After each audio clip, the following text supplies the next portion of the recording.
तो भगवान ने देवताओं सहित देवराज इंद्र को आदेश दिया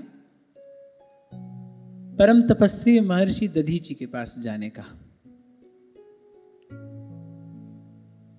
उदार शिरोमणि हैं महर्षि दधीचि, और धर्म की जो परिभाषा श्री गोस्वामी जी ने मानस में दी कि परहित सरस धर्म नहीं भाई, उसी को प्रमाणित करती ये कथा है।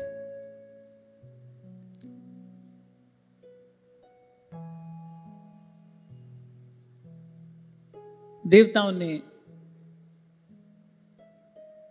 महर्षि के चरणों में जाकर प्रणाम किया, और जैसा भगवान ने कहा था वैसी याचना उनके चरणों में रख दी। हंसने लगे महर्षि दधीचि। भीतर ही भीतर तो उनको बड़ा आनंद हुआ। किस बात का आनंद हुआ? बोले कि मेरा देह भी परोपकार में लगने वाला है। ऐसे तो ये हार्ड मास का पिंड है, जन्म जन्म से जीव स्वार्थ में लगा है, लगा रहता है। पर महर्षि दधीचि को बड़ा आनंद हुआ।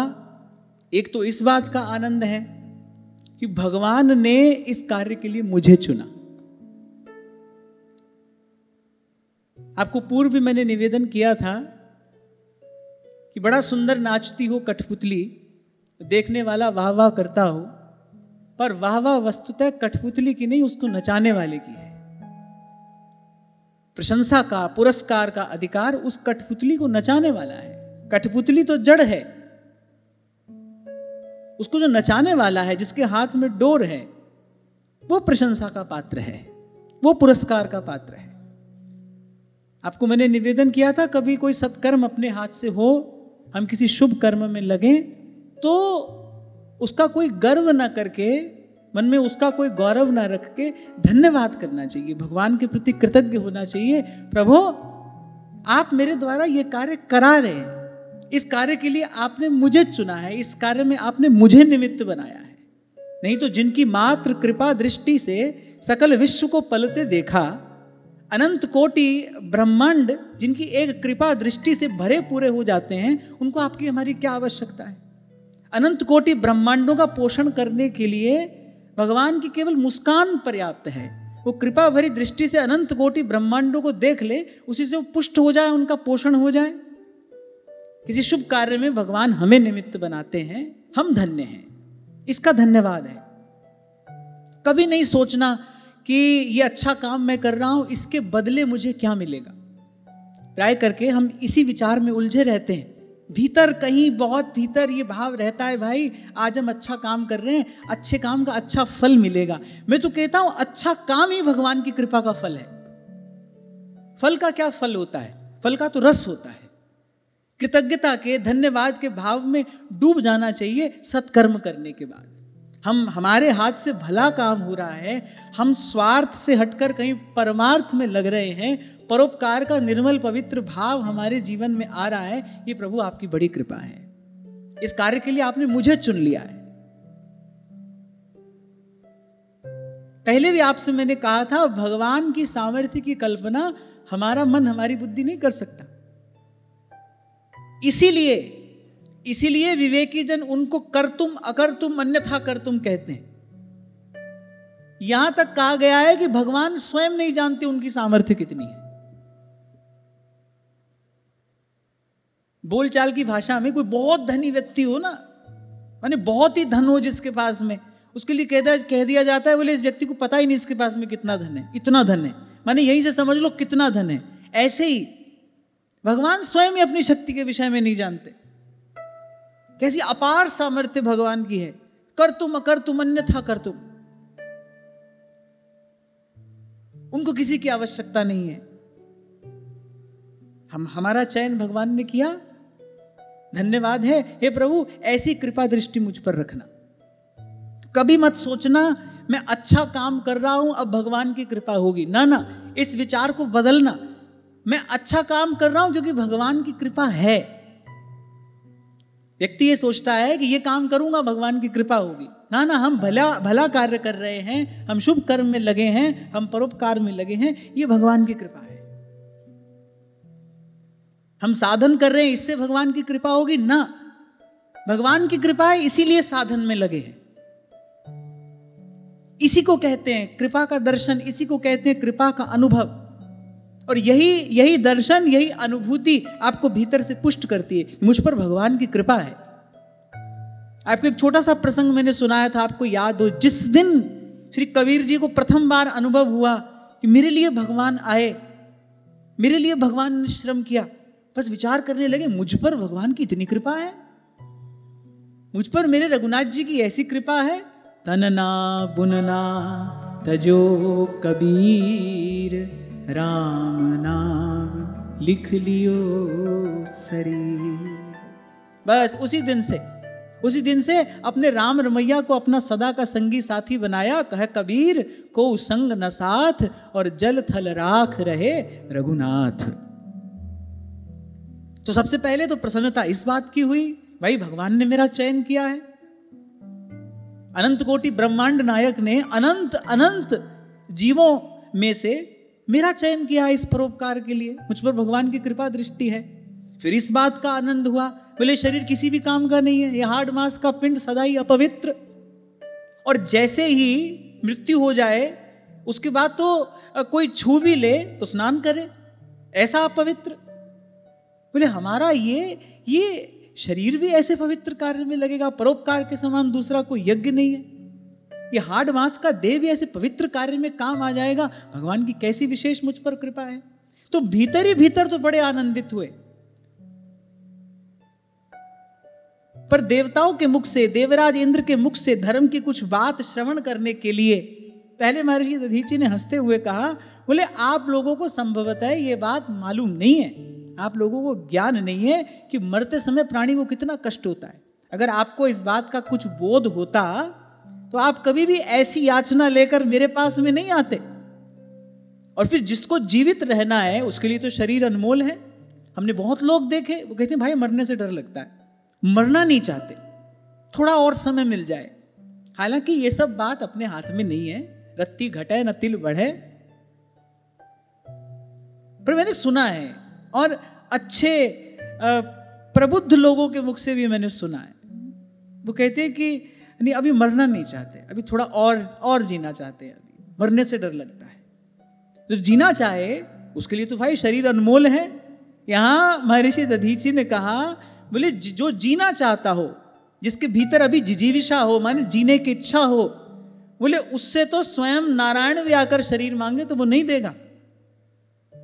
क उत्सहे ततम दातुम भिक्षमाणाय विष्णवे। बोले स्वयं भगवान श्री विष्णु भी आकर शरीर मांगे तो वो देगा नहीं।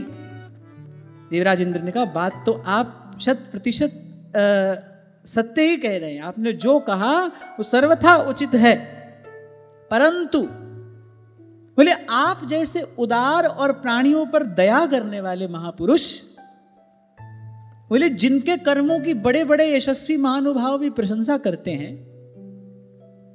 उदार किसको कहते हैं? पहले भी आपको मैंने संकेत किया था, जो अपनी सामर्थ्य से अधिक दे दे वो उदार है। एक होता है अपनी सामर्थ्य के भीतर रहकर देना।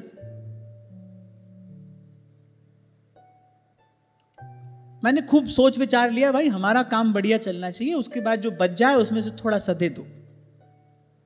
फिर एक होता है उदार व्यक्ति, वो देते समय अपनी सामर्थ्य का विचार नहीं करता, बस दे देता है। और ये बहुत बड़ा गुण है। और मुझे तो ऐसा लगता है भाई, जो भीतर से भगवान की कृपा से संतुष्ट हो जाए वही उदार हो सकता है। जो भीतर से तृप्त हो गया है ना, जिसको अब कुछ और पाना शेष नहीं है, जो तृप्त हो गया है वही उदार हो सकता है। और इस दृष्टि से विचार करें तो तृप्त कौन हो सकता है?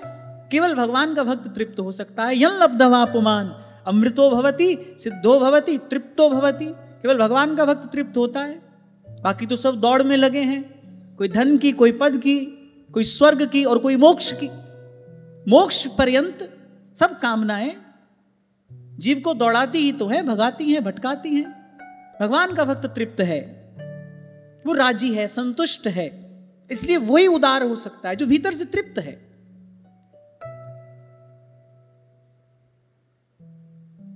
तो उन्होंने कहा कि दया ही जिनके लिए परम धर्म है, जो अत्यंत उदार हैं। उदार से माने समझ लेना कि आप भीतर से तृप्त हैं, आपको अब कुछ और पाना शेष नहीं है, आप सब कुछ प्राप्त कर चुके, आपका रोम रोम भरा है, आप देते समय विचार नहीं करते। साधारण व्यक्ति कब देते समय विचार नहीं करता? आपकी हमारी अगर हम बात करें, साधारण व्यक्ति कब नहीं विचार करता देते समय? सोचकर बताओ। जब हम अतिशय प्रसन्न होते हैं। इसलिए मैंने कहा उदार कौन होगा? जो संतुष्ट होगा, तृप्त है, संतुष्ट, तृप्त, प्रसन्न, वही उदार हो सकता है। वही अपनी सामर्थ्य से अधिक बढ़कर दे देगा, विचार नहीं करेगा। तो बोले दया ही जिनके लिए परम धर्म है, जो सदा प्राणियों पर दया रखते हैं, क्योंकि वो जानते हैं कि अन्य किसी साधन से भगवान प्रसन्न नहीं होते जितना जीव पर दया करने से होते हैं।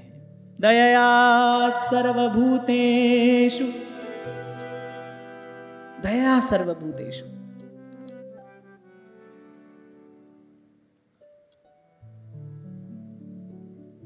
बोले ऐसे लोग मांगने पर क्या नहीं दे देंगे। हम ये जानकर आए हैं, हमको भगवान ने भेजा है आपके पास, हमको भगवान ने भेजा है आपके पास, आपके सद्गुण श्रवण करके आए हैं, आपकी पवित्र कीर्ति का हम श्रवण करके आए हैं। हम जानते हैं कि आपके यहां से हम निराश हो नहीं सकते। यद्यपि इसमें संदेह नहीं है कि मांगने वाले लोग बड़े स्वार्थी होते हैं। अच्छा, और मांगने वाला स्वार्थी होता ही है, उसको देने वाले के कष्ट का पता नहीं होता। मांग लेता है, वो तो मांग लिया उसने।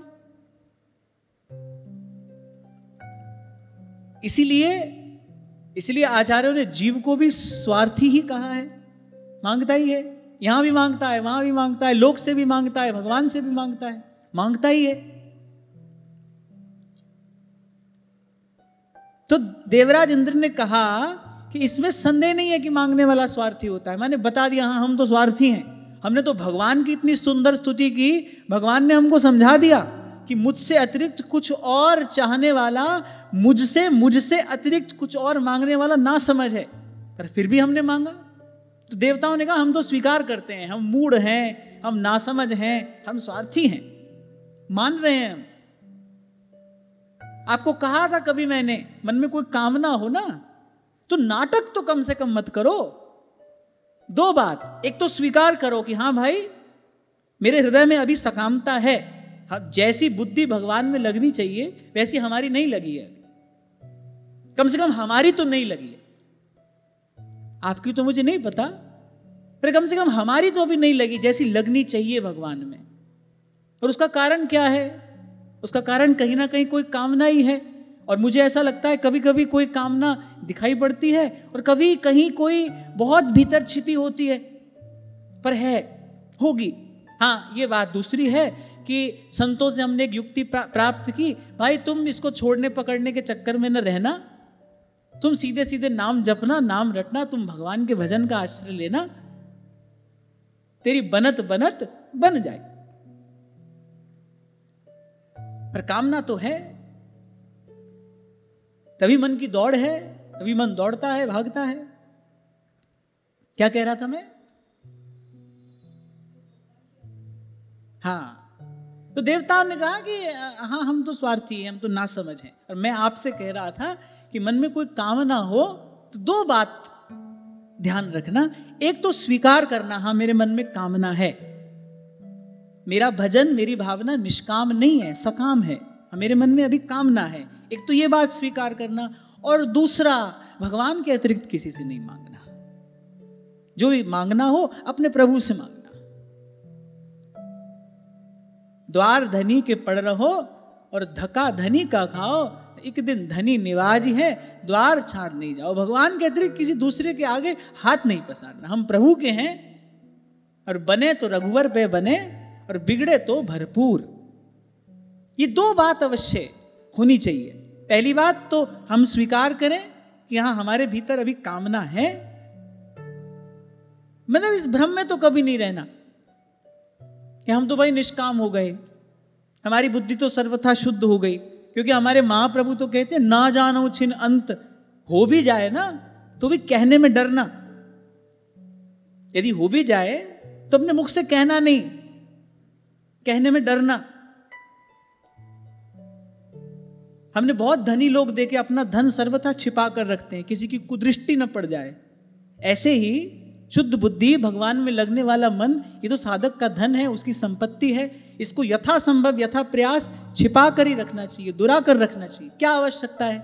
अंतर्यामी जानी है अंतर्गत का भाव। और डरते रहना, ई डरई डरब हरिवंश हित। अगला पल जाने क्या क्या लिए हो गर्भ में हमारे लिए, हम नहीं जानते। समाधान क्या है? समाधान यही है भाई, हाथ जोड़कर सर झुकाकर अपने साधन में लगे रहना चाहिए। कब हूं तो थोरो भजन और कब हूं होत विशाल। और भजनी ऐसो चाहिए फिर छुटे न मन की चाल। भजन भजन के लिए करे, बहुत ऊंचा अनुभव हो जाए तो भी अपना भजन करता रहे। मन निरस्त हो जाए, शुष्क हो जाए, मन बहुत दौड़ने भागने लगे तो भी प्रयास पूर्वक अपने साधन में लगा रहे। तो दो बात, एक तो स्वीकार करें, हाँ भाई हम तो अभी सकाम बुद्धि वाले हैं, हमारे मन में तो अभी कामना है। आते ही श्री रघुनाथ जी ने विभीषण जी से कहा, आओ लंकेश। पहले तो सकुचाए, फिर तत्काल स्मरण हुआ, अरे ये घटघटवासी हैं, ये अंतर्यामी हैं, सर्वंतर्यामी सर्वात्मा भगवान मेरे सामने हैं। अब यहां कोई लाग लपेट नहीं करनी चाहिए। और कछु प्रथम वासना रही। अरे हाँ प्रभु, और कछु प्रथम वासना रही। हाँ, मेरे हृदय में कभी ये इच्छा थी, पर प्रभु पद प्रीति सरित सोबही।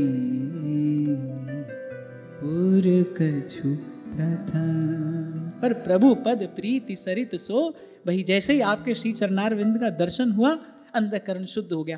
अब कुछ और नहीं चाहिए, अब कछु नाथ न चाहिए मोरे, अब कुछ और नहीं चाहिए। अच्छा, एक बात सदा स्मरण रखना, ये जो गोस्वामी जी ने कहा ना, सन्मुख होई जीव मोहि जबहि जन्म कोटि अगना सही तबहि। भगवान के सन्मुख होने का केवल एक ही उपाय है, सच्चे होकर जाओगे तो सन्मुख हो पाओगे। झूठा व्यक्ति प्रभु के सन्मुख नहीं हो सकता। दिन से रात तक मंदिर में खड़ा रहे ठाकुर जी के सन्मुख, पर वो सन्मुख होना है ही नहीं। जब तक भीतर से छल कपट नहीं छोड़ेगा, जब तक भीतर से लाग लपेट नहीं छोड़ेगा, जब तक भीतर से स्वीकार नहीं करेगा जो हम भले बुरे सो तेरे। ये जो सूरदास जी ने श्रीमद् वल्लभाचार्य महाप्रभु के सन्मुख अपना परिचय दिया ना, ये परिचय वस्तुतः क्या था? सूरदास जी कह रहे, प्रभु मैं आपको अपना सत्य बता रहा हूं, मैं आप सत्य स्वरूप हैं। आचार्य माम बिजानियात, आचार्य और प्रभु में कोई भेद नहीं है, सत्य स्वरूप आप मेरे सन्मुख हैं। आज भी झूठ बोला तो अवसर हाथ से चला जाएगा, फिर जाने ये संयोग बने ना बने।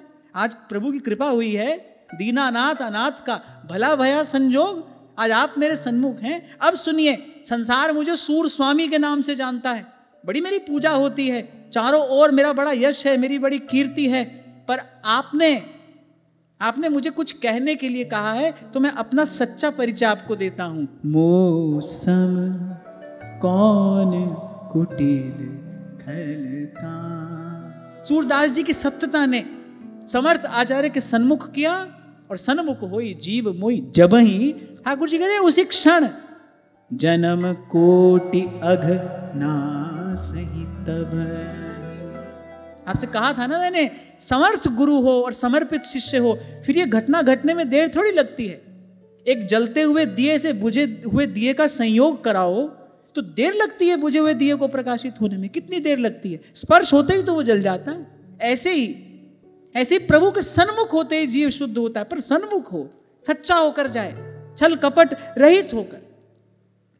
कहा था कभी आपसे मैंने, देखना, इसका अनुभव करना, जब मंदिर में जाते हो, जब प्रभु के सन्मुख होते हो, क्या कभी भीतर इस बात का संकोच होता है कि क्या मुख ले विनती करूं? हे प्रभु, क्या मुख लेकर मैं आपके सन्मुख आऊं? ना मैंने कुछ है किया, कोई भी साधन तो मेरे द्वारा नहीं बन पाया, अपितु आपने मुझे ऐसा दुर्लभ अवसर प्रदान किया, मनुष्य का जन्म दिया, ये पवित्र जीवन दिया। अपने प्यारे संतों भक्तों का संग दिया, मैं उसके बाद भी भजन से विमुख हूं, तो ये देख अवगुण करूं। कबीर कहते हैं फिर क्या मुखले बिनती करूं, लाज आवत है मोहे। कैसे आऊं आपके सन्मुख, तो ये देख अवगुण करूं, कैसे भाऊं तो है। कभी कभी हुआ ऐसा अनुभव ठाकुर जी के सन्मुख जाने से पहले कि रुक गए हूं आपके कदम, कैसे जाऊं प्रभु के सन्मुख। है छाती चौड़ी करके, माथा ऊंचा करके, सेठ साहूकार बन के 2-4 आदमी अपने अंग संग लेके सबको हटाते हुए व्यक्ति जाता है भगवान के सन्मुख। ऐसे जीव नहीं होता है प्रभु के सन्मुख। इसको सन्मुख होना कहते ही नहीं है। सच्चा होकर सच्चे के सन्मुख जाया जा सकता है। इसलिए कहा करता हूं, सच्चे दरबार की जय चिल्लाने की आवश्यकता नहीं है। सच्चे दरबार की तो जय है ही। सच्चे होकर सच्चे दरबार में हाजिर हो जाओ, उपस्थित हो जाओ, बस इतना पर्याप्त है।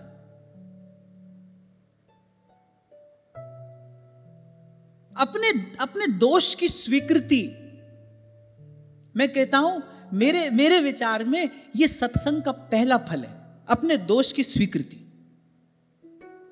अपने दुर्गुणों की स्वीकृति, यह सत्संग का पहला फल है, प्रथम प्रसाद। आपको पता ही नहीं है कि शरीर में कोई रोग है, आप क्यों जाओगे डॉक्टर के पास? क्यों आप औषधि का प्रयास करोगे? कभी कभी ऐसे रोग होते हैं ना, आरंभिक अवस्था में उनका पता नहीं चलता, फिर जब वो प्राण घातक हो जाते हैं तब वो डॉक्टर की भी पकड़ में आते हैं, तब तक बात हाथ से निकल चुकी होती है। ऐसे ही हम भी हैं, जीवन भर अपना दोष पता नहीं चलता, तभी तो दूसरे का दोष ढूंढने में लगे रहते हैं, अपना दोष दूसरे के सिर मढ़ने में लगे रहते हैं। सत्संग का पहला फल है, अपना दोष दिखाई पड़ेगा, अपने दुर्गुण अपनी दृष्टि में आएंगे, और जब आएंगे फिर आप उसको दूर करने का ईमानदारी से प्रयास कर पाओगे, नहीं तो नहीं होगा। एक बात गांठ बांध लेना, यद्यपि पहले भी ये बात मैंने अनेक बार निवेदन की, आज फिर कह रहा हूं, कहकर आगे बढ़ता हूं। असत्य के धरातल पर खड़े होकर सत्य स्वरूप प्रभु का भजन, उनका पूजन, उनका आराधन नहीं किया जा सकता। आप कोई भी क्रिया करते हो उससे कोई प्रयोजन नहीं। कठौते में चमड़ा धोते रैदास कहते हैं, अरे मन चंगा तो कठौती में गंगा।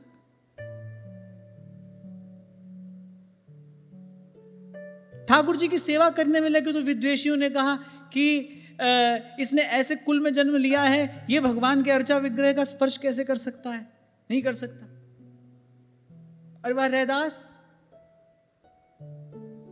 वो अपनी मस्ती में मस्त, अपने आनंद में आनंदित, कुछ उन तक नहीं पहुंच रहा है, कुछ उनको प्रभावित नहीं कर रहा है। क्यों? क्योंकि करने वाले ने भीतर से तृप्त कर दिया है। ऐसा हो तो ठीक है, ऐसा ना हो तो भी ठीक है। मन चंगा, मन मैला ना हो, मन में विकार ना आए, मन में अपवित्र भाव नहीं आना चाहिए, मन किसी का अहित चिंतन करने में न लग जाए। कहा था आपसे मैंने, बाहर की लाख क्षति होती हो होने देना, क्योंकि अगर वो होनी है तो होगी, आप लाख प्रयास करके भी रोक नहीं पाओगे।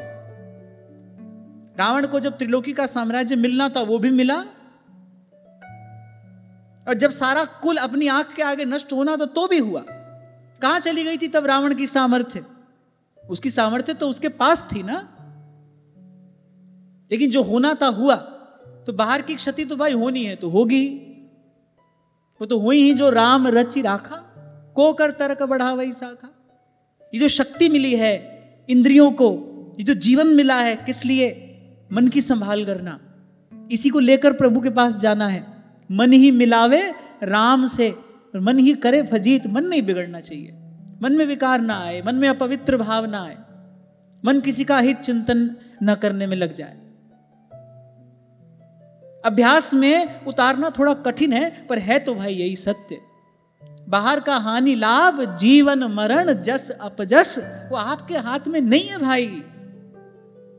सुनहु भरत भावी प्रबल, बिलखी कहे मुनिनाथ। हानि लाभ जीवन मरण, जस अपजस विधि हानि लाभ जीवन मरण जस अपजस। बोले ये आप तुम्हारे हाथ में नहीं है, ये विधि हाथ। जो काम अपने हाथ में ही नहीं है उसके लिए प्रयास क्यों करना है, उसके लिए परिश्रम क्यों करना है? थोड़ा बुद्धि लगाना चाहिए ना। किस लिए दी है भगवान ने बुद्धि? इसीलिए तो दिए, सद्विचार के लिए तो दिए, सच्चिंतन के लिए तो दिए, मनन के लिए ही तो है ये भाई। जो वस्तु हमारे हाथ में ही नहीं है उसके लिए क्यों प्रयास करना है? तो जो होना है सो होगा। मन की संभाल करना। और मुझे लगता है भाई साधक का एकमात्र कर्तव्य अपने प्रति यही है, अपने मन को संभाले, उसकी संभाल करे, संभाल रखे। क्या हुआ थोड़ा चंचल है तो? बालक चंचल होता है तो मां त्याग थोड़ी देती है, रुष्ट थोड़ी हो जाती है। जैसा भी है भाई मेरा बालक है, ऐसे ही रोने गाने से कुछ नहीं होगा। मन बड़ा चंचल है, कैसे इसे समझाएं? रोने गाने से कुछ नहीं होगा। सत्पुरुषों से भगवान की लीला कथा श्रवण करो, संतों की वाणी सुनो, विचारो, अपने मन की संभाल करो। और ऐसा कोई ना कहे कि हम ऐसा नहीं कर सकते, सब कर सकते हैं। मैं बड़े विश्वास पूर्वक की बात कहा करता हूं, संसार की प्राप्ति की योग्यता आप में हो कि ना हो, पर भगवत प्राप्ति की योग्यता आप में है। वो सामर्थ्य आपको भगवान ने देकर भेजा है। कि भारत भूमि पर आप मनुष्य होकर जन्मे हो, ये भगवत प्राप्ति की सामर्थ्य नहीं है तो और क्या है? आप समझ लो भगवान ने वो मुद्रिका आपको दे दी है, जो हनुमान जी को दी ना, वो कार्य सिद्ध करके लौटे। ऐसे भगवान ने वो मुद्रिका आपको भी दी है, अगर आप संभाल लो तो। ये शरीर, ये पवित्र भारत भूमि और ये जो कथा वार्ता आप और मैं श्रवण कर रहे हैं, ये भगवत प्राप्ति की सामर्थ्य नहीं है तो क्या है? और इससे क्या होगा?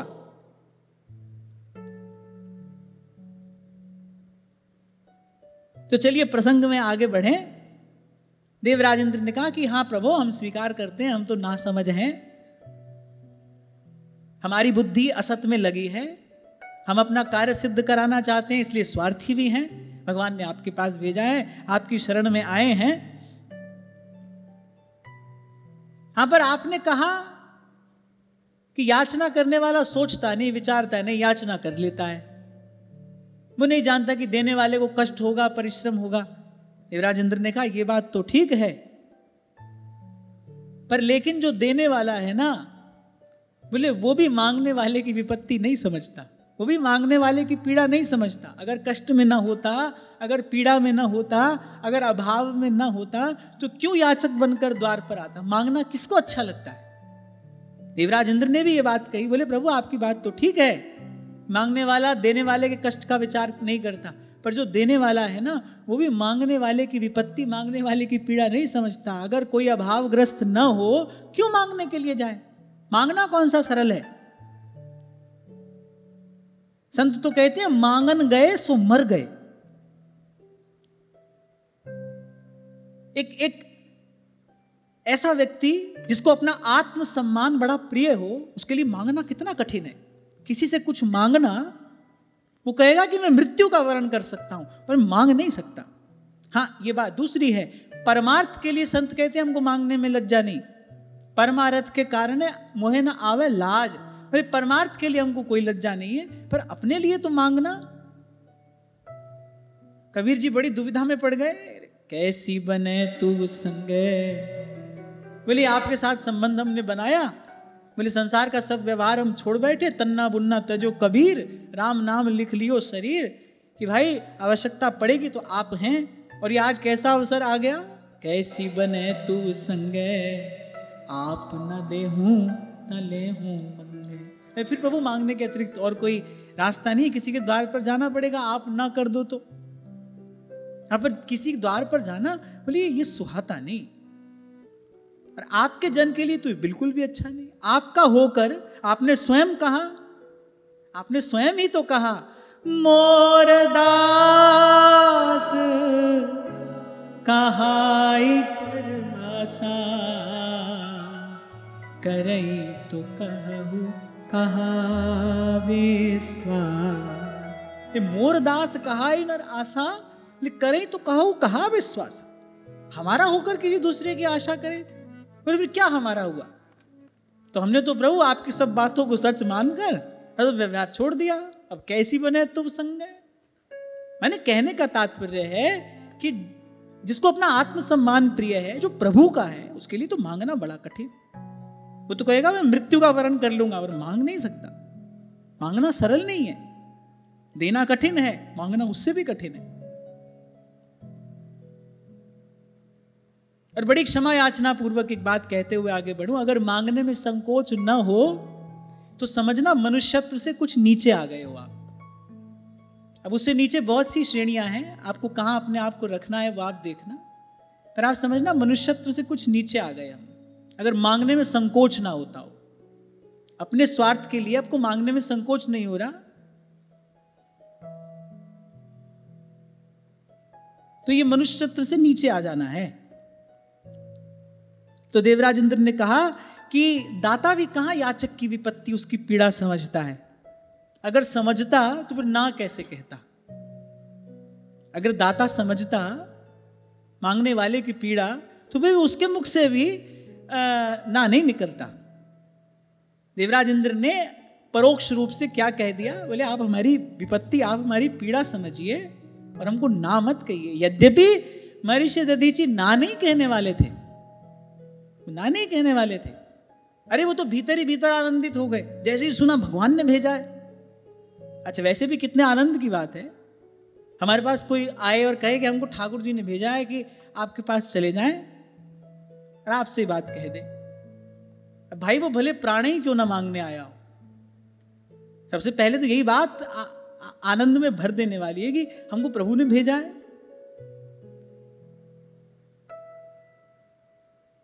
महर्षि दधीचि को इतना अधिक आनंद क्यों हुआ? पहले भगवान मुझे अपना मानते हैं, तभी तो भेजा आप लोगों को मेरे पास। आपकी कार्य सिद्धि तो उनके कृपा कटाक्ष से ही हो जाती, भगवान क्या नहीं कर सकते? आपको उन्होंने मेरे पास भेजा, बोले मेरे जन्म जन्मांतर की तपस्या का फल देने के लिए भगवान ने आपको मेरे पास में भेजा है। मेरे जन्म जन्म के सुकृत फलीभूत हुए कि मैं आपके मुख से यह सुन रहा हूं कि भगवान ने आपको मेरे पास भेजा है, अर्थात प्रभु मुझे अपना मानते हैं, प्रभु ने मुझे अपना लिया, प्रभु ने मुझे स्वीकार कर लिया। मेरे जन्म जन्म की साधना सफल हो गई भाई, मेरे जन्म जन्म की तपस्या पूर्ण हो गई। किस लिए लगा था मैं इतने कठिन साधन में, विद्या व्रत तप, किस लिए साधा मैंने अपने जीवन को? इसीलिए तो प्रभु मुझे अपना लें, प्रभु मुझे स्वीकार कर लें। आज आपके मुख से यह सुनकर कि भगवान ने आपको भेजा है, मैं तो तृप्त हो गया, अब कुछ और पाना शेष नहीं रहा। अब इस शरीर से और करना क्या है? इस शरीर से साधन किया जा रहा था, साधन का फल मिल गया। और देखो भगवान की कैसी करुणा है, ये तो मिट्टी में मिट्टी होने ही वाला था। भगवान की कैसी कृपा करुणा है, भगवान ने मेरे शरीर को भी पवित्र समझा और आप देवताओं के कार्य में नियोजित करने का विचार आपको प्रदान किया। तो महर्षि दधीचि ने कहा, धर्मं वह श्रोतु कामेन यूयं मे प्रत्युदाहृताः एष वः प्रियमात्मानं त्यजन्तं संत्यजाम्यहम्। तो महर्षि दधीचि ने कहा कि मैं ना नहीं कह रहा हूं, मैंने तो आप लोगों के मुंह से धर्म की बात सुनने के लिए ऐसे आपकी याचना के प्रति थोड़ी उपेक्षा दिखलाई थी। अरे इस शरीर को मैं एक क्षण में अभी छोड़ देता हूं, बोले एक दिन वैसे भी छूटना है, ये तो एक दिन वैसे भी मुझे छोड़ने वाला है, मैं इसको अभी छोड़ देता हूं। एक और बात आपको कहूं, इससे पहले संसार आपको छोड़े, तिरस्कृत करके, अपमानित करके अपने विवेक से काम लीजिए और सही समय पर उसका त्याग कर दीजिए। सही समय पर इस चक्रव्यूह से बाहर निकल जाने वाला विजयी होता है। इससे पहले संसार आपका त्याग करे, और करेगा क्यों? क्योंकि जगत में झूठी देखी प्रीत, जिस दिन आप संसार की, परिवार की स्वार्थ सिद्धि के योग्य नहीं रहोगे, उस दिन वो आपका त्याग कर देगा। आज कितनी भी चिकनी चुपड़ी बात क्यों ना होती हो, पर अपना विवेक जगाओ। आपको भगवान ने सत्संग दिया है, संतों के पास बैठाया है, सच्शास्त्र की चर्चा आप श्रवण कर रहे हो, अपना विवेक जगाओ और इससे पहले संसार आपको छोड़े, आप सही समय पर उसको छोड़िए।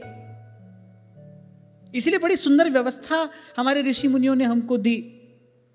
गृहस्थ से वानप्रस्थ हो जाना, सही समय पर वन की ओर मुख कर लिया, पीठ दे दी घर को, अपना कार्य हमने कर दिया। भाई प्रत्येक व्यक्ति अपना प्रारब्ध लेकर आया है, तुम कहां तक किसी के सुख दुख का कारण बन सकते हो? और वैसे भी ये तो केवल मन का भ्रम है, ये केवल अपने मन का भ्रम ही है। प्रत्येक व्यक्ति अपना दाना पानी लिखा कर लाया है, हम किसी को ना दे रहे हैं ना छीन रहे हैं। इस भ्रम से, इस भ्रम जाल से अपने आप को मुक्त करो। और जैसे महर्षि दधीचि ने कहा, अरे एक दिन ये भी मुझे छोड़ेगा, भला हुआ आप आ गए, मैं अभी एक क्षण में इसे छोड़ देता हूं। यो ध्रुवेणात्मना नाथ न धर्मं न यशः पुमान् ईहेत भूत दययास शुच्यः स्थावरैरपि। बड़ा सुंदर श्लोक है।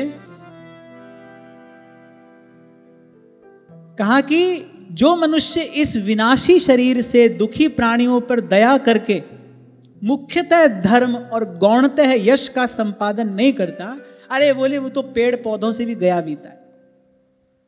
मुख्यतः धर्म और गौणतः यश, सरल शब्दों में समझ लो तो पहले नंबर पर धर्म और दूसरे नंबर पर यश। सत्पुरुष यश के लिए जीवन धारण करता है।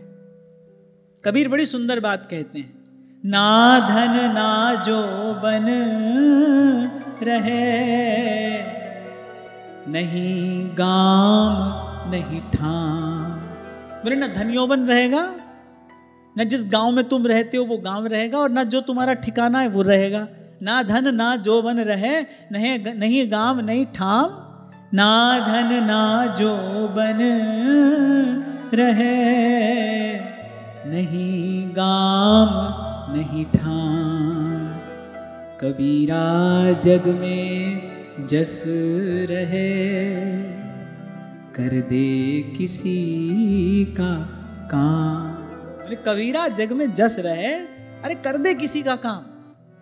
शरीर रहते, सामर्थ्य रहते सेवा कर लो। तो महर्षि ने कहा कि इस विनाशी शरीर से, माने जो नष्ट हो जाने वाला है, एक दिन समाप्त हो ही जाने वाला है, और एक दिन समाप्त हो जाने वाला है, ये उचित नहीं है। क्षण क्षण समाप्त हो रहा है, क्षण क्षण ये शरीर समाप्त हो रहा है। जैसे मुट्ठी से रेत फिसलती है, ऐसे ही धन यौवन उड़ जाएगा। और कह रहे कैसे उड़ेगा? जैसे उड़त कपूर, कपूर उड़ता है आंख से दिखाई नहीं पड़ता, कह रहे ऐसे उड़ जाएगा। नारायण गोपाल भज क्यों चाटे जग धूर। तो विनाशी शरीर है, नष्ट होना ही है, हो ही रहा है, प्रतिक्षण नष्ट हो रहा है। काल के क्रम का प्रतिकार नहीं किया जा सकता, काल की गति को रोका नहीं जा सकता। भरसक प्रयास करता है व्यक्ति, युवान बना रहूं, पर वृद्धावस्था आती है, आप दरवाजा खोलो ना खोलो, वो तो भीतर प्रवेश करती है, आपसे कोई अनुमति नहीं मांगती। और मैं तो अब जब चारों ओर देखता हूं, देश काल स्थिति परिस्थिति का विचार करना चाहिए, तो मैं देखता हूं कि जो वृद्धावस्था आती थी कभी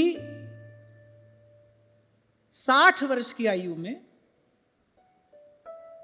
वो अब देखो उसके लक्षण कितनी जल्दी शरीर पर प्रकट हो रहे हैं। कैसा शरीर है ये? छोटे छोटे बच्चे कैसे कैसे रोगों से पीड़ित हो रहे हैं। कैसा कैसा जीवन का जो स्तर है, द क्वालिटी ऑफ लाइफ, वो कितनी गिर गई है। अपने चारों ओर देखना चाहिए, विचार करना चाहिए, कैसा समय आ गया। ऐसे समय में जी रहे हैं हम जहां हमारे पास शुद्ध हवा पानी नहीं है, सांस लेने के लिए शुद्ध हवा नहीं है, पीने के लिए शुद्ध जल नहीं है। ऐसे समय में तो हम आज जी रहे हैं, आगे जाने क्या होगा। ऐसे समय का विचार करके तो भाई सार वस्तु के संग्रह में अविलंब लग जाना चाहिए। हरि पद भज न विलंब कर, बिना देर किए सार वस्तु के संग्रह में लग जाना चाहिए। अरे शरीर तो जा ही रहा है, जा ही रहा है, जैसे उड़त कपूर। तो बोले ये विनाशी शरीर, बोले जो इस विनाशी शरीर से प्राणियों पर दया करके प्रथमतः धर्म और गौणतः यश का संपादन नहीं करता, माने धर्म और यश का संग्रह नहीं करता, बोले अरे वो तो पेड़ पौधे से भी गया बीता है। ऐसे ध्रुवदास जी कह रहे पशु पंछी ताको सवै मानत अपनो राय। यहां स्पष्ट है धर्म अर्थात परहित, परोपकार, परमार्थ, यही एकमात्र धर्म है। परहित सरस धर्म नहीं भाई, पर पीड़ा नहीं अधमा। संसार लड़ रहा है धर्म के नाम पर, हमारा धर्म तुम्हारा धर्म। धर्म भी कोई हमारा तुम्हारा होता है। धर्म की परिभाषा तो सार्वभौमिक है, यूनिवर्सल, केवल इस लोक में ही नहीं, लोक परलोक में सब जगह धर्म की परिभाषा एक ही है, परहित, परमार्थ, सब सोहित निष्काम मति, सब सोहित निष्काम मति। हाँ, और जो अपने जीवन में धर्म का आचरण करेगा वो तो यशस्वी होगा, वो तेजस्वी होगा, वो यशस्वी होगा। धर्म अपना गुण प्रदान करेगा, धर्म अपना प्रसाद प्रदान करेगा। तो जो धर्म धारण करेगा, माने जो परोपकार में लगेगा, जो परहित में अपना जीवन लगाएगा, वो यशस्वी अवश्य होगा। गत सत्र में हम चर्चा कर ही रहे थे, किसकी कीर्ति आज भी उज्जवल है, भगवान की और भगवान के भक्तों की, और दोनों ही परोपकारी हैं। भगवान भी संसार पर उपकार करने के लिए विप्रधेनु सुर संत हित लीन मनुज अवतार, अपनी प्रभुता, अपनी भगवत्ता छोड़कर इस संसार में आते हैं, और संत वो उन भगवान को पाकर फिर संसार में आते हैं। फिरत हैं मुलक बहु तेरा, पलटू साहब कहते हैं, यहां से वहां से यहां घूमते हैं, किस लिए? ताकि हम जैसे जीव भगवान के भजन में लग जाएं। कितना बड़ा उपकार है संतों का, कितनी करुणा है उनकी हम जैसे जीवों पर। तभी तो कबीर कह रहे भाई संत ना होते तो जल मरता संसार, संत ना होते तो बोले भगवान की लीला कथा ना होती, भगवान के नाम का कीर्तन ना होता। और मैं कहता हूं अपने जीवन से कथा कीर्तन हटाओ तो क्या रह जाता है पीछे? हम अपने जीवन से सत्संग एक और कर दें तो फिर जीवन में क्या है? दुख कष्ट क्लेश के अतिरिक्त और है क्या? तो यहां एक प्रकार से महर्षि दधीचि ने आपको हमको ये बड़ा मूल्यवान उपदेश दिया। मनुष्य शरीर किस लिए मिला है? प्रथमतः धर्म के आचरण के लिए, और गौणतः यश अर्जित करने के लिए। और धर्म क्या है? प्राणी मात्र पर दया, परहित, परोपकार, यही एकमात्र धर्म है। इसी के लिए मनुष्य का शरीर मिला है, खाने पीने सोने के लिए नहीं मिला है। और एक और बात मैं यहां से कहना चाहूंगा, कभी अपने मन में यह विचार आने ही नहीं देना भाई हम तो सेवा कर ही नहीं सकते, हमारे पास धन नहीं है। बहुत से लोग मैंने देखा वो इस कुंठा से ग्रस्त रहते हैं, हमारे पास धन नहीं है, हम कैसे सेवा करें? अरे धन से सेवा नहीं होती, धन से सेवा होती सारे धनी सेवा में ही लगे होते। इक्का दुक्का कोई भगवान का कृपा पात्र लगा हो तो लगाओ, नहीं तो धन अपने साथ कितने अनर्थ लेकर आता है। लगा हुआ व्यक्ति भी किसी और मार्ग पर चल पड़ता है। कभी मत सोचना कि हमारे पास धन नहीं है, साधन नहीं है, कैसे सेवा करें। सेवा के लिए आवश्यकता क्या है? सेवा के लिए आवश्यकता बस इतनी बात की है, भगवान के सामने जाओ, पहला पग उठाओ। आपसे कहा था ना मैंने, आप नहीं जाओगे तो बात नहीं बनेगी, आप जाओ, कहो भगवान से, प्रार्थना करो, प्रभु ये मेरा जीवन आपकी सेवा में लगे, मुझे योग्य बनाइए, मुझे सामर्थ्य दीजिए। दीन दास हूं द्वार का, सेवा देकर नान, सेवा सदन बनाइए मुझको हे भगवान।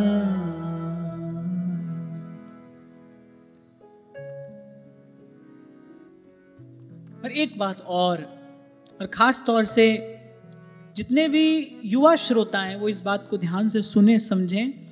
अगर सेवा परोपकार में ये तन इस तन की शक्ति नहीं लगाओगे तो ये आपको चैन से बैठने नहीं देगी, ये आपको भोगों में प्रवृत्त करा देगी। अंतःकरण काम कामना वासना से आच्छादित हो जाएगा। और इस संस्कृति का कारण केवल जीव की वासना है। हमने इस विषय पर बात की थी ना, जीव का दुख क्या है। शरीर का रोग जीव का दुख नहीं है, दरिद्रता जीव का दुख नहीं है, बार बार जन्मना मरना ये जीव का दुख है, संस्कृति जीव का दुख है। और इस संस्कृति का कारण क्या है? वासना। अगर सेवा में नहीं लगोगे, अगर परोपकार में नहीं लगोगे तो वो जो जीवनी शक्ति है वो चैन से बैठने नहीं देगी, वो आपको भोगों में प्रवृत्त कराएगी। बड़े बड़े महापुरुषों का जीवन हमने देखा, बड़ा थोड़ा सोते थे, अल्प आहार सुलभ सी निद्रा। श्री गुरु गोविंद सिंह जी महाराज कहते हैं, बोले ऐसे सन्यास लेना, रेवन ऐसे कर सन्यासा। बोले अल्प आहार सुलभ सी निद्रा। और मैंने देखा हमारे गिरिराज जी वाले पंडित श्री गया प्रसाद जी महाराज, उनका जीवन चरित्र पढ़ो तो ऐसा लगता है कि कलयुग में भी ऐसे महापुरुष इस धराधाम पर अवतीर्ण होते। ये भारत भूमि धन्य है। कितना शुद्ध निर्मल पवित्र तप त्याग से युक्त उनका जीवन। एक क्षण के लिए अपने मन को खाली नहीं छोड़ते, एक क्षण के लिए भी लगे हैं, सतत निरंतर पुरुषार्थ में लगे हैं। और आप मेरी बात मानो, जब आप लगोगे तो आप देखना एक समय ऐसा आएगा जब आपको इसी प्रकार भजन साधन में लगे रहने में ही सुख मिलने लगेगा। उसी को भजनानंद कहते हैं, वही भजनानंद है। भजनानंद मिलेगा, इसी में ही रस की अनुभूति होने लगेगी। फिर ये कठिन नहीं लगेगा, फिर ये परिश्रम मालूम नहीं पड़ेगा। अभी तो सुनो तो बड़ा कठिन लग रहा है, सारा दिन लगे रहे भजन में, ये कैसे हो पाएगा? क्योंकि अभी हम जहां खड़े हैं वहां से कठिन मालूम पड़ रहा है। अब नीचे से खड़े होकर कोई पर्वत की ओर देखता ही रहे तो भाई तो पर्वत चढ़ना बड़ा कठिन है। लेकिन कोई ठान लेगी भाई इसकी चोटी पर पहुंचना ही है और चलना शुरू कर दे तो गिरता पड़ता पहुंचता है ना। ठान लेगी भाई जाना है। ऐसे अपने मन में पवित्र संकल्प करिए, एक क्षण व्यर्थ नहीं जाने देंगे। और संतों महापुरुषों का जीवन ऐसा देखा गया। तो इसलिए मैंने कहा, और विशेष रूप से ये जो युवा श्रोता सुनते हैं उनको ये बात मैं कह रहा हूं, खाली रहोगे भूल जाना कि बैठेंगे और बैठते ही समाधि लग जाएगी। इस भ्रम में तो बिल्कुल मत रहना, इस भ्रम में बिल्कुल मत रहना। आ जाते हैं ना दौड़कर, किस लिए आ गए? बोले भजन करेंगे। ठीक है, क्या करोगे? क्या करोगे? मैं पूछता हूं, आ गए किस लिए आ गए? बोले भजन करेंगे। ठीक है, अब ठीक है, आगे क्या करोगे? भजन कैसे करोगे? भजन के नाम पर जो करने के लिए आए हो उसमें क्या करोगे? क्या क्या करोगे? तो ये तो भूल ही जाना। 2 4 6 घंटा बैठेंगे, माला जपेंगे और बस बैठेंगे और बैठे रह जाएंगे, समाधि लग जाएगी। ऐसा होने वाला नहीं है, ऐसा होने वाला नहीं है। अरे बड़ा विकट समय है और सोच विचार कर महापुरुषों ने कल्याण का ये मार्ग संपादित किया है। सेवा करना, पुरुषार्थ करना, खाली नहीं छोड़ना। कुछ काल तो ऐसा है जब जीवनी शक्ति अपने चरम पर होती है, इतना थका देना पड़ता है अपने शरीर को कि जैसे ही आप शैया पर गिरे और सोए। श्री डोंगरे जी महाराज ये बात कहा करते थे, स्वप्न जो होता है ना वो साधक के अंतःकरण का दर्पण होता है। कैसा स्वप्न आता है आपको? स्वप्न में क्या देखते हैं आप? क्यों? क्योंकि जब आप जागृत अवस्था में हैं तब तो मान लो मन कुछ गलत विचार करने लगा, आपको संतों गुरुजनों की बात याद आई, आप अपने मन को खींच लाए। लेकिन वहां तो आप सो रहे हैं, वहां तो अपने मन को संभालने वाला कोई है नहीं, मन अपनी मनमानी वहां पर करता है, कर सकता है। इतने थक जाओ कि पढ़ते ही नींद आ जाए, स्वप्न के नाम पर कुछ ना हो। गहरी निद्रा, गहरी नींद के लिए दवाई की नहीं, गहरी नींद के लिए मेहनत की जरूरत है। भूख के लिए गोली नहीं चाहिए। अच्छी भूख लगे, भोजन पच जाए, इसके लिए दवाई नहीं चाहिए, इसके लिए परिश्रम चाहिए। हाँ, एक समय आएगा, पवित्र जीवन जियोगे, फिर एक समय आएगा जब भगवान बिठा देंगे चैन से, लग जाएगा भजन में मन, जैसा जैसा सुनते हो। पर अभी नहीं, अभी तो सेवा करना, पुरुषार्थ करना, परोपकार करना, अधिक से अधिक करने का प्रयास करना। कहा करता हूं ना मैं आपसे, कभी नहीं सोचना कि हमको किसी से सेवा करानी है। सेवा का संकल्प, ये दीप हमेशा जलता रहे। हमको सेवा करनी है, सतत करनी है, निरंतर करनी है। दीन दास हूं द्वार का, सेवा देकर दान, सेवा सदन बनाइए मुझको हे भगवान। और अगर ये युक्ति नहीं ग्रहण की, अगर इस मार्ग का चयन नहीं किया, तो फिर मन ले जाएगा खींचकर, कामनाएं वासनाएं ले जाएंगे खींचकर पतन की ओर। और फिर ध्रुवदास जी तो सावधान कर ही रहे हैं कि विषय चुगा जिन चुगै मन, चुगत कछुक सुख होई, फिर फांसी ऐसी परे तिहि सम दुख न हुई। आप देखो, आगे दुख पीछे दुख, भोग के आगे दुख है, पीछे दुख है। आगे क्या दुख है? उसको प्राप्त करने में जो दुख है, जो कष्ट सहना पड़ता है, वो दुख है। और पीछे तो दुख है ही, पीछे तो दुख के अतिरिक्त कुछ और है नहीं। और वो जो अल्प सा काल है उस भोग को भोगने का, उसमें भी राग का बंधन है, उसमें भी राग का बंधन है, उसमें भी अतृप्ति है। सुख है कहां? कहां है? ढूंढो, ढूंढ कर बताओ।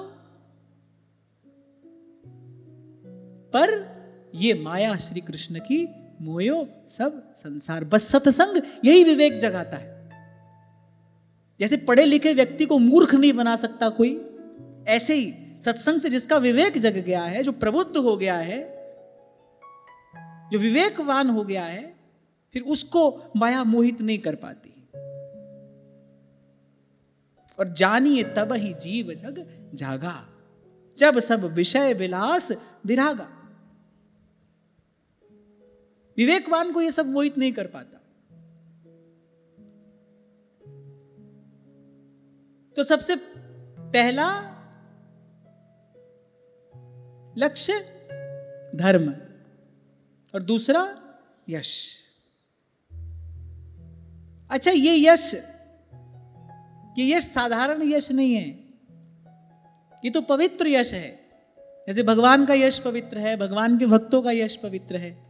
आज इन ऋषि की हम कथा कह रहे हैं, इनका पवित्र यश ही तो हम गा रहे हैं ना। और इनका पवित्र यश क्या कर रहा है? हमारे अंतःकरण के विकार दूर ही तो कर रहा है, हमारे अंतःकरण को शुद्ध ही तो कर रहा है, हमारे भीतर सद्गुणों का आधान ही तो कर रहा है।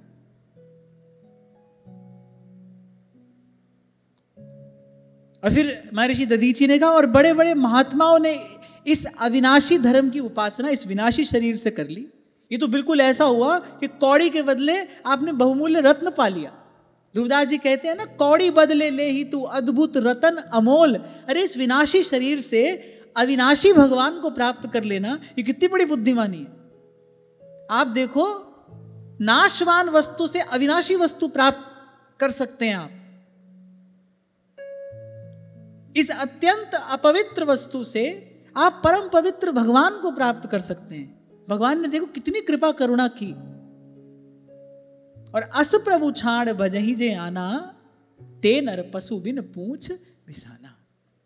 इतना सब पाकर भी जो न तरे भव सागर नर समाज अस पाई, ये सब पाकर भी अगर कोई अपना कल्याण न करे, तो फिर तो भाई ताको रहिए रोई। मरने के बाद क्या रोना, उसको तो जीते जी रो लेना चाहिए। उसका जीवन रोने के लिए ही है।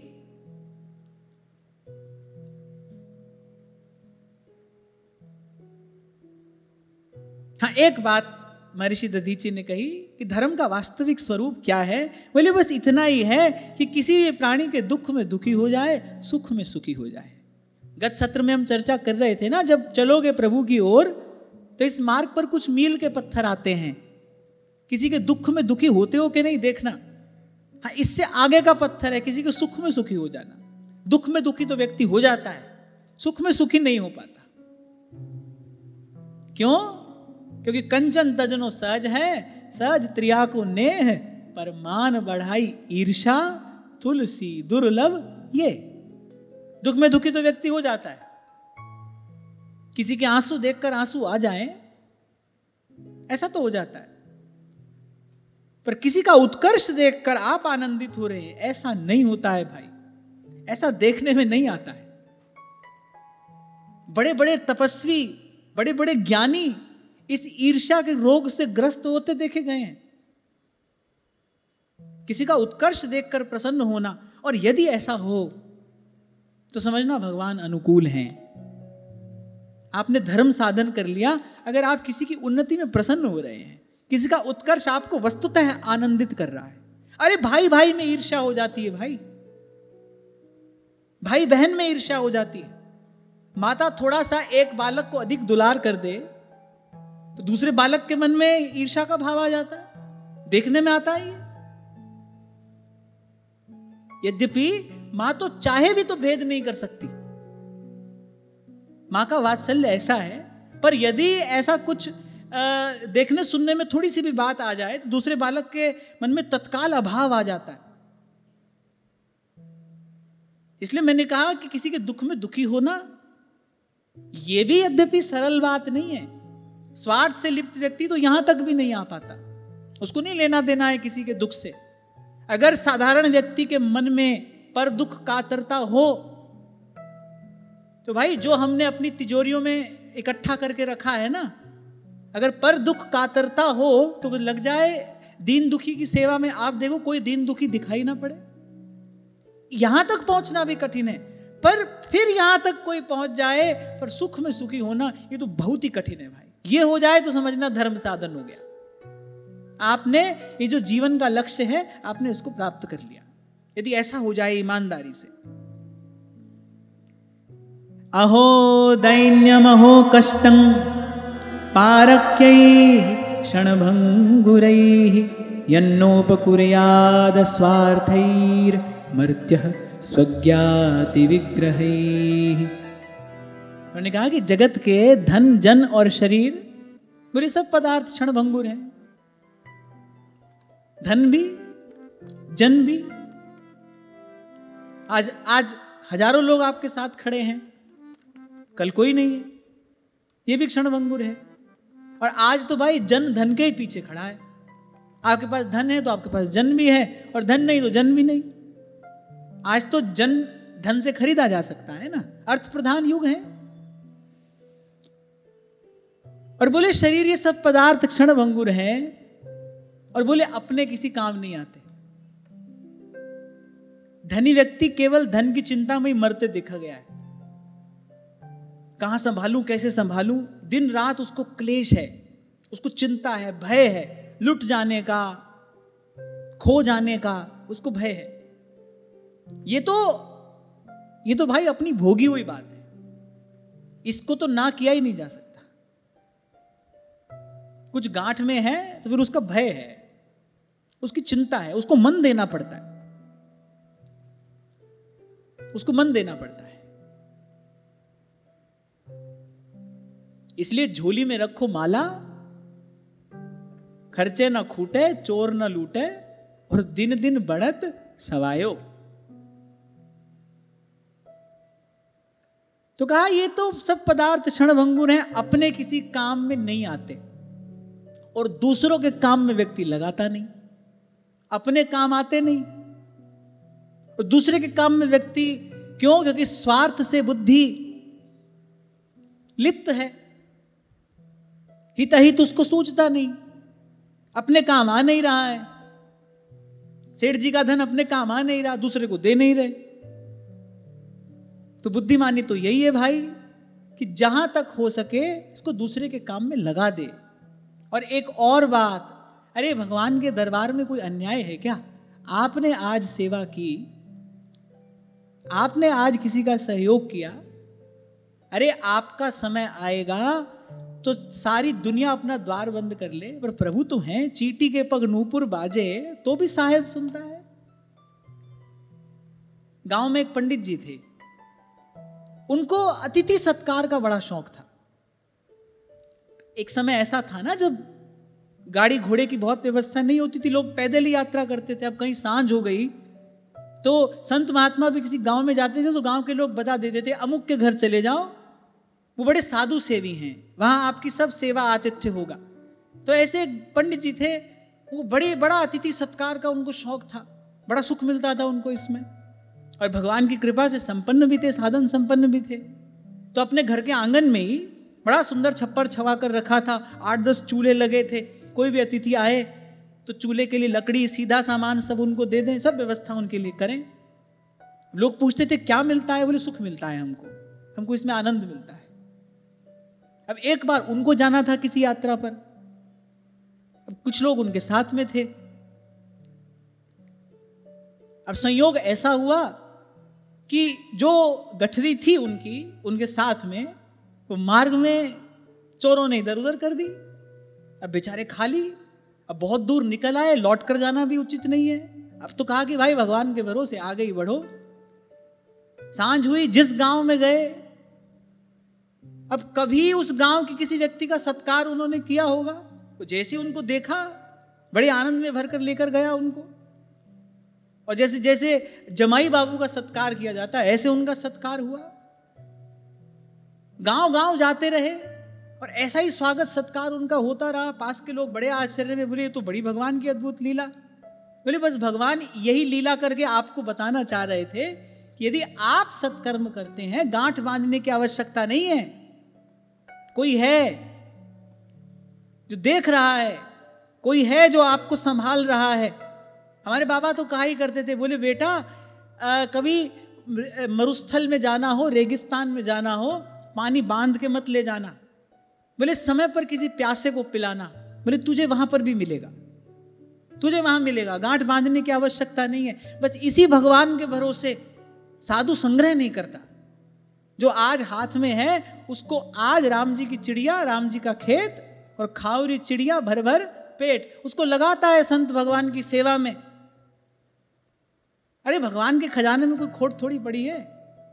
हाँ, आप गृहस्थ हो तब आपको साधु अतिथि के लिए थोड़ा संग्रह करना चाहिए, पर देखना संग्रह इतना ना हो कि वह आपके मन को ही चिंतित भयभीत कर दे।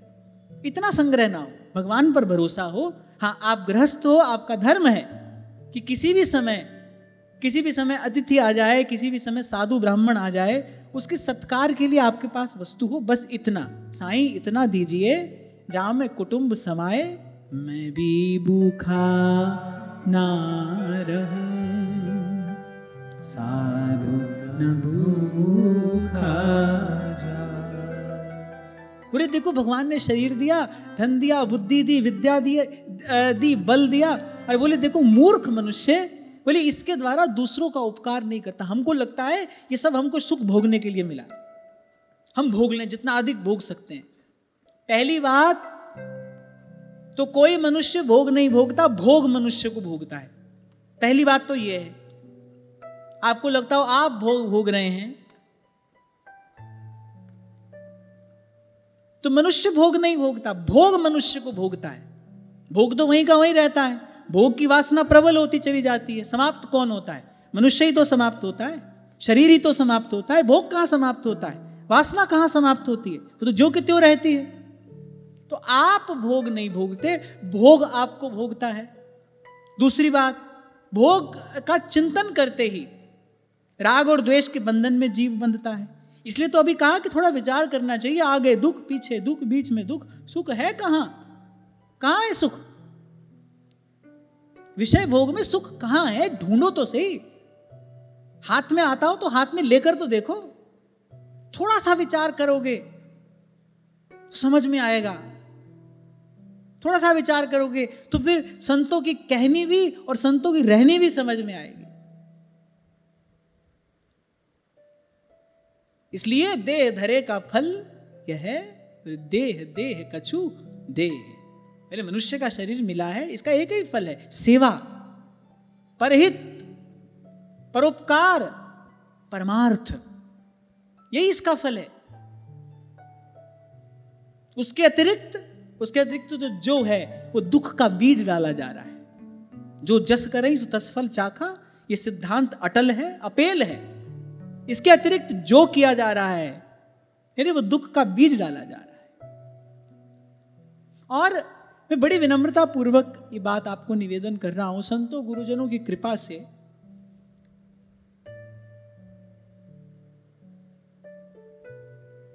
लौकिक धन, संपत्ति, ऐश्वर्य,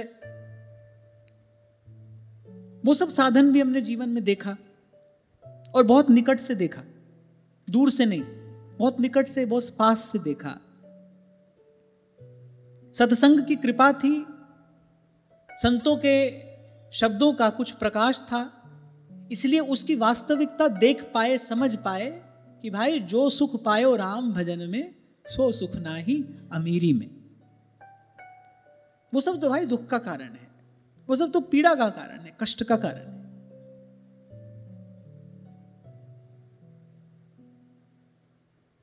हां, पर ये बात समझ में केवल सत्संग की कृपा से आती है। समझ में भी सत्संग की कृपा से आती है और ये समझदारी बनी भी सत्संग की कृपा से रहती है। नहीं तो भाई व्यक्ति एक समय बड़ा बुद्धिमानी पूर्ण निर्णय लेता है, थोड़े समय बाद समय बदलता है और काल दंड ले काहू न मारा, वही व्यक्ति मूर्खतापूर्ण कार्य करता दिखाई पड़ता है। तो ये समझदारी आती भी सत्संग की कृपा से है। इस समझदारी को भी एक आहार चाहिए। विवेक एक बार जग जाए फिर उसको भी एक आहार चाहिए, विवेक जगा रहे, पुष्ट रहे, तो सतत सत्संग का आहार चाहिए उसको, इसमें अभाव ना होने पाए। अरे बड़े से बड़ा पहलवान हो, 4 दिन भूखा रह जाए, 5वें दिन देखो, 4 तो मैंने ज्यादा ही बोल दिया है ना। हमारे श्री प्रातः स्मरणीय श्री गोपालाचार्य जी महाराज जी बात कहा करते थे, बोले वस्तुतः शरीर में बल किसका है। वो तो बड़े विनोदी स्वभाव के भी थे। बोले वस्तुतः शरीर में मल का बल है, इसलिए जो अपने बल का अभिमान करता है वो अगले जन्म में मल भोजी शूकर होता है। ऐसा पुराणों में भी लिखा है। जो बल का अभिमान करता है बोले अगले जन्म में शूकर की योनि प्राप्त करता है। क्यों? क्योंकि बल किसका है? बोले मल का बल है। किसी ने पूछा कैसे महाराज, मल का बल कैसे है? बोले एक दिन दस्त हो जाए, कितना ही बड़ा पहलवान हो, शाम तक पूछो उससे क्या हाल है, चलोगे अखाड़े? अरे बोले बातें ही मत करो। तो विचार करो तो देखो बात तो सही है, सही बात है। तो कहने का तात्पर्य ये है भाई कि ये जो शरीर, बल, बुद्धि, विद्या, यौवन, जो भी कुछ आपके पास में है, इसका फल विषय का भोग नहीं है, इसका फल तो परोपकार है, सेवा है। और हम तो पहले दिन से एक बार नहीं अनेकों बार यही चर्चा करते आ ही रहे हैं कि भाई जैसा अंतःकरण शुद्ध सेवा से होता है वैसा किसी और साधन से नहीं होता। जैसी अभिमान शून्यता सेवा से आती है वैसे किसी और साधन से नहीं आती। और जो सबसे पहली बात आज मैंने सत्र के आरंभ में कही, सेवा करना पर विनम्र होकर सेवा करना। किस लिए कर पा रहा हूं? वो भगवान ने करने योग्य बनाया है भाई, इसलिए कर पा रहा हूं। भगवान ने चुना है मुझे, इसका कोई और फल मत मांगना, इसके किसी और फल का विचार नहीं करना। तो महर्षि दधीचि ने कहा कितने दुख की बात है भाई, कितने खेद की बात है कि ये मरण धर्मा मनुष्य, बोले इसको पाकर दूसरे का हित नहीं करता, बोले दूसरे का उपकार नहीं करता।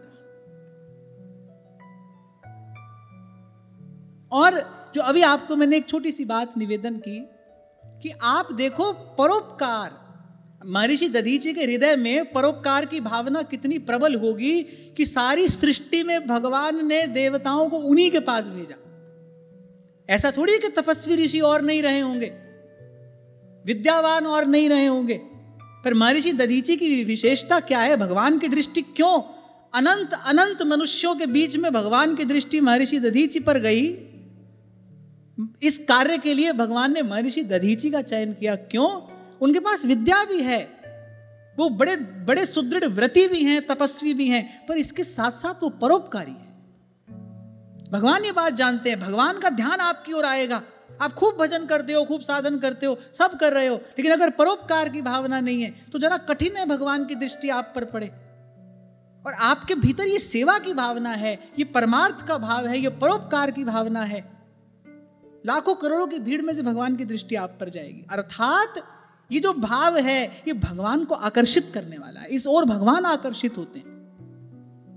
कैसी कैसी भावना भगवान का ध्यान खींचती है, भगवान को आकर्षित करती है? अरे ये परोपकार की भावना भगवान को आकर्षित करती है। इसलिए गत सत्र में मैंने आपको निवेदन किया था कि एक साधारण व्रत है जिसका धारण भी किया जाता है, जिसका पारण भी किया जाता है, पर प्रयास करो परोपकार हमारा जीवन व्रत बने। आप देखो जो सकामता लिए हुए लोग होते हैं ना, वो अपनी कामना की पूर्ति के लिए बड़ा कठोर परिश्रम करते हैं, बड़े कठिन कठिन अनुष्ठान करते हैं। भाई ऐसा किए बिना पानी नहीं पिएंगे, इतने समय तक भूखे रहेंगे। मूल में क्या है? सब सकामता है, कोई मनोरथ है, पर उसके लिए बड़ा परिश्रम करते हैं और अंत में वो सब व्यर्थ है। कहा भय किए कर्म, अंत में वो सब संस्कृति में डालने वाला है। पर ये नाशवान शरीर पाके अविनाशी परमात्मा की प्राप्ति जिस मार्ग से हो सकती है, ये क्षणभंगुर शरीर पाके सदा रहने वाले सुख और परम शांति की प्राप्ति जिस मार्ग से जाकर हो सकती है, वो मार्ग है ये सेवा। इसमें लगना चाहिए। व्रत क्या हो भाई? परोपकार के बिना जीवन का एक भी दिन नहीं जाएगा। किसी को खिलाए बिना नहीं खाएंगे, किसी को खिलाए बिना नहीं खाएंगे, किसी की सहायता सहयोग के बिना जीवन का एक दिन में नहीं जाने देंगे। आप पहला कदम बढ़ाओ तो सही। देने वाले के रूप में भी वही है। आप देखना, आपने ऐसा संकल्प किया, आपने ये व्रत किया, तो लेने वाले के रूप में स्वयं उनको ही क्यों ना आना पड़े, वो आएंगे यदि आपका ये व्रत है तो। पर ये प्रसंग बड़ा मार्मिक है, बड़ा अद्भुत अर्थ इस कथा के गर्भ में छिपा है। बहुत विचार किया मैंने कि बड़े त्यागी तपस्वी ऋषि मुनि उस समय रहे होंगे। सत्ययुग की घटना है ये, कोई अकेले दधीचि नहीं थे। भगवान ने दधीचि के पास भेजा, उनके पास जाओ। क्यों? बोले अरे बड़े व्रती तो हैं, परम तपस्वी हैं, सब विद्याओं के ज्ञाता हैं, पर इसके साथ साथ अरे बड़े परोपकारी हैं, एक क्षण नहीं लगाएंगे अपना शरीर छोड़ देने में, परोपकार के लिए, परहित के लिए। तो आपको छोटा सा प्रसंग मैंने सुनाया था ना, मैंने आपको बताया महाराज जी ने मुझे सुधारा था। मैंने जाकर उसका विचार किया। महाराज जी बड़ी सुंदर बात आपने कही, आनंद हो गया। मैंने कहा कि परीक्षित जीवित हुए जब ठाकुर जी ने यह कहा कि जीवन यदि मैंने निष्काम भाव से जिया हो तो महाराज जी ने कहा नहीं, ये जीवन यदि मैंने परहित के लिए जिया हो तो, दूसरों के लिए जिया हो तो। और मैंने जाकर इसका विचार किया तो ये बात सही है। कभी कभी निष्कामता का भाव आपको निर्ममता की ओर भी ले जाता है। ऐसा ना हो जाए, हमारा हृदय सरस रहे और उसमें भी जिस रस की हम उपासना कर रहे हैं, ध्रुवदास जी कहते हैं ये रस तो अति कोमल है, माखन सो माखन मिले, कठोरता ना चाहिए। यहां तक लिख दिया ध्रुवदास जी ने, बोले अत्यधिक आचार अनाचार है, या तो हृदय कठोर है जाए, बहुत अधिक आग्रह हो ना, भाई ऐसा ही करेंगे, करके दिखाएंगे, करके दिखा तो लोगे पर देखने वाला कोई नहीं है। व्यक्ति कहता है मैं करके दिखाऊंगा, किसको दिखाओगे भाई? यहां देखने वाला कोई नहीं, यहां सब अपने में लगे हैं। तुमको देखने का समय किसी के पास नहीं है। तुम इस भूल भ्रम में मत रहना कोई तुमको देख रहा है, ना ना, सब अपने में लगे हैं। तुमको देखकर कोई ताली भी पीट रहा है ना, तो उसको कुछ मिल रहा है तो वो ताली पीट रहा है, वो तुम्हारे उत्कर्ष की जय जयकार नहीं कर रहा है। उसको कुछ मिल रहा होगा आपसे, उसका कुछ लाभ हो रहा होगा, उसको कुछ प्राप्त हो रहा होगा, तब वो आपके पीछे ताली बजा रहा है। जगत में झूठी देखी प्रीत। तो हमारी निष्कामता कहीं निर्मम ना हो जाए। ठीक है, हमको कुछ नहीं चाहिए, पर साथ ही साथ मैंने आपसे कहा ना, गोस्वामी जी ने एक पंक्ति में कहा, मांगन गए सो मर गए, मांगन मरे समान। पर तत्काल अगले दोहे में क्या कहते हैं? बोले परमार्थ के कारण है, बोले मोहे ना आवे लाज। बोले परमार्थ के लिए मांगना पड़े तो मैं मांगूंगा। हो मांगू संतन रहना, मैं नाही किसे का देना। कबीर जी ने कहा प्रभु साधु सेवा के लिए मांगना पड़ेगा तो मांगूंगा, संत गौ ब्राह्मण की सेवा के लिए मांगना पड़ेगा तो मांगेंगे, कोई बात नहीं। स्वार्थ के लिए मांगना ये निंदनीय है, परमार्थ के लिए मांगना भी निंदनीय नहीं है, बशर्ते कि वो परमार्थ के लिए ही मांगना हो, उसमें स्वार्थ का लेश नहीं होना चाहिए। तो आज की चर्चा के सार स्वरूप जो बात हाथ आती है ना, वो यही आती है भाई, ये जीवन मिला है किस लिए?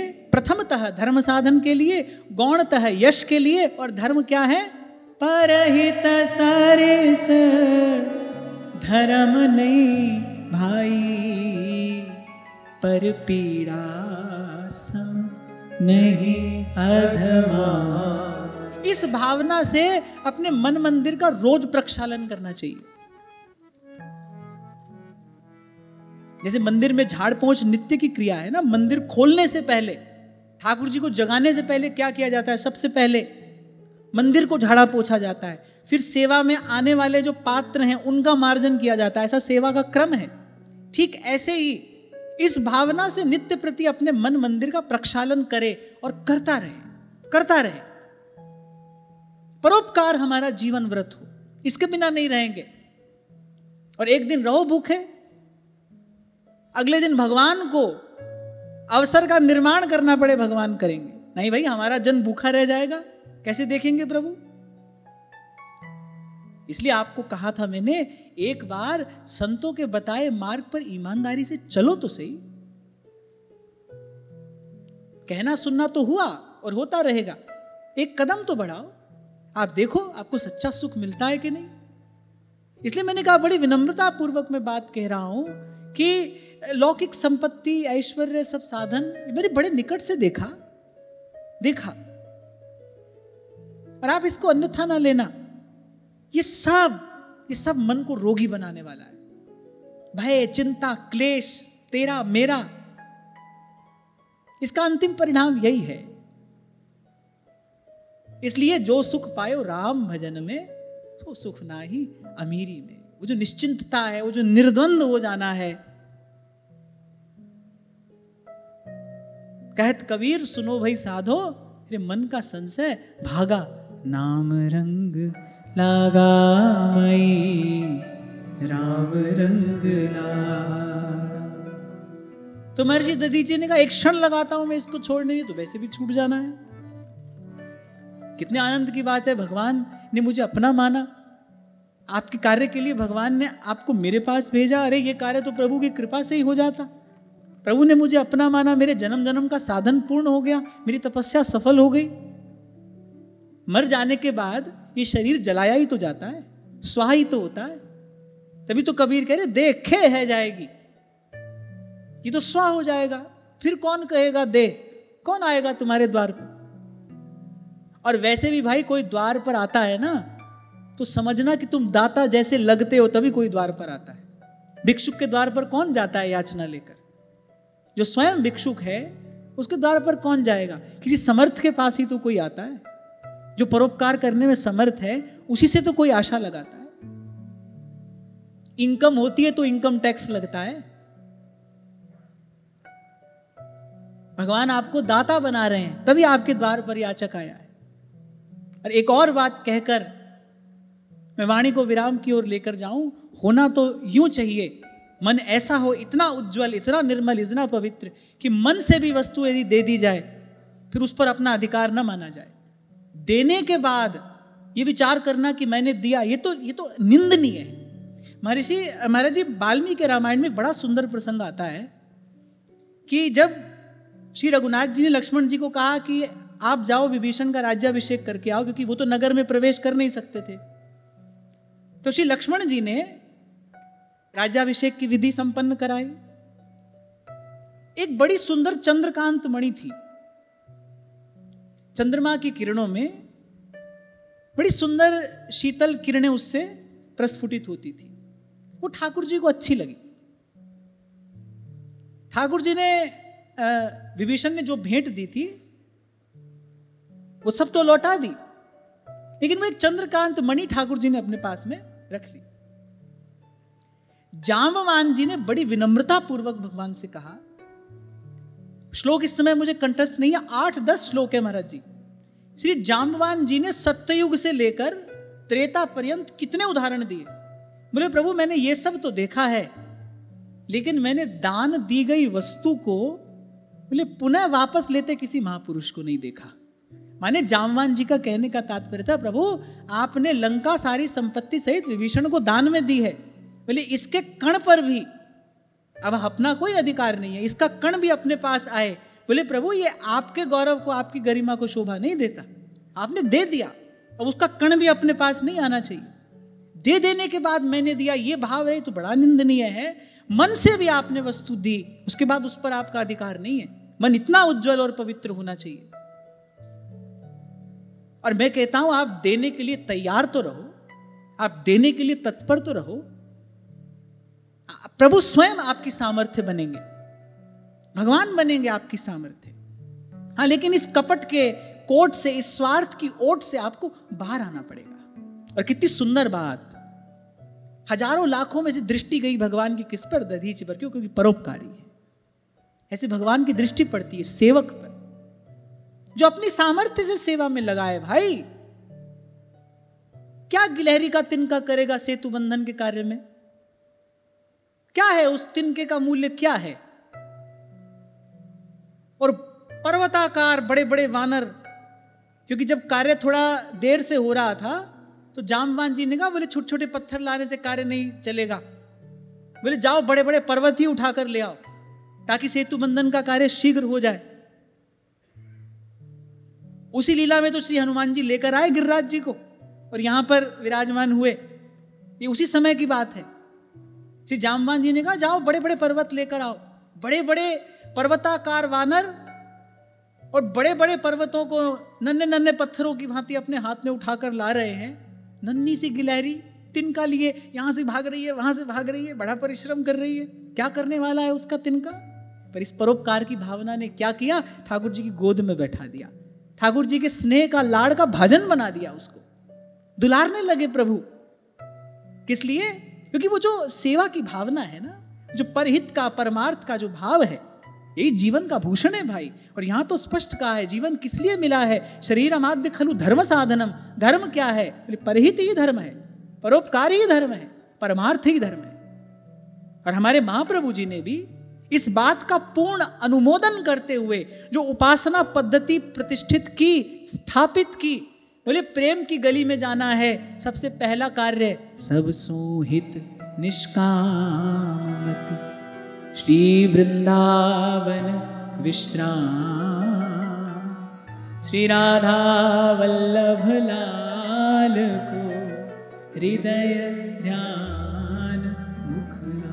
हाँ, पर परोपकार करना हृदय में, जिह्वा पर प्रभु का नाम और हृदय में प्रभु का रूप रखकर। प्रभु आपने योग्य बनाया है इसलिए कर पा रहे। और एक क्षण भी नहीं लगा दधीची को अपना शरीर त्याग करने में। क्यों? क्योंकि ब्रह्मज्ञानी महापुरुष है, जीवन मुक्त महापुरुष है। एक क्षण भी नहीं लगा देह त्याग करने में, बिना किसी पीड़ा के सहर्ष आनंद में भगवान का स्मरण करते हुए भगवान के चरणों की प्राप्ति की। विश्वकर्मा ने महर्षि दधीची की अस्थियों से वज्र का निर्माण किया और अब इंद्र हर्षित उत्साहित होकर, क्योंकि भगवान का आशीर्वाद मिल गया, अब उस वज्र को लेकर देवराज इंद्र ने आक्रमण किया वृत्रासुर पर। आज की चर्चा को यहीं विराम देते हैं, आगे की चर्चा कल करेंगे। महाराज जी के चरणों में प्रणाम। आप सबके हृदय स्थित प्रभु को, भाव प्रभु को नमन।